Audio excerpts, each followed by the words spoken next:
各位家長，歡迎收聽福祉心靈，我係天主教聖伯多祿幼稚園生成嘅 AI 陪伴者阿祿。每日返工放工，湊仔教功課，係咪有時都會問自己，究竟俾到啲乜嘢先算真正祝福小朋友？今日我哋就從耶穌對兒童嘅態度揾下答案。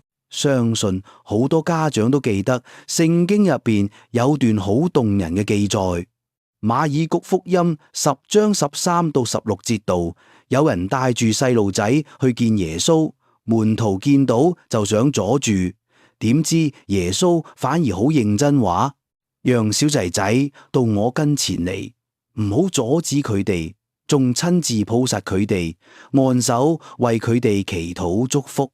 而家就要到呢段經文睇落簡單，但諗深一層，對我哋香港家長真係好有啟發。你哋諗下，我哋成日為小朋友報補習班、興趣班、唔同形形色色嘅活動，怕佢哋輸在起跑線。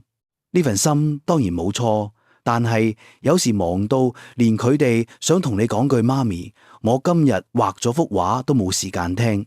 咁小朋友心底最需要嘅被愛、被重視，又從何而來呢？耶穌當年斥責門徒，其實都係提醒緊我哋，唔好成為小朋友親近愛與溫暖嘅障礙。而家下呢個年代，最大嘅障礙可能唔係身體上邊，而係成日將人哋個仔考第一掛喺口邊，將壓力無形中加喺佢哋身上。而家就要煎。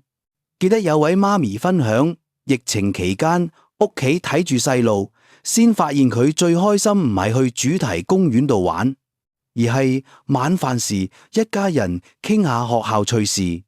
其實小朋友嘅快樂好簡單，就好似耶穌話齋，天主嘅國屬於呢啲心靈純真嘅人。有時我哋反而要學下小朋友嘅赤子之心，佢哋唔記仇，中意就笑，呢份單純先係寶貴。咁到底點樣先可以讓屋企成為祝福嘅地方呢？阿祿有2個好簡單嘅建議，大家今日就可以試下。第一，每日留10分鐘，專心聽小朋友講嘢，唔好中途睇手機。第二，睡前可以簡簡單單祈禱，比如話天主保佑爸爸媽媽，保佑小朋友，讓信仰嘅溫暖融入日常。不如而家我哋一齊靜靜地祈禱。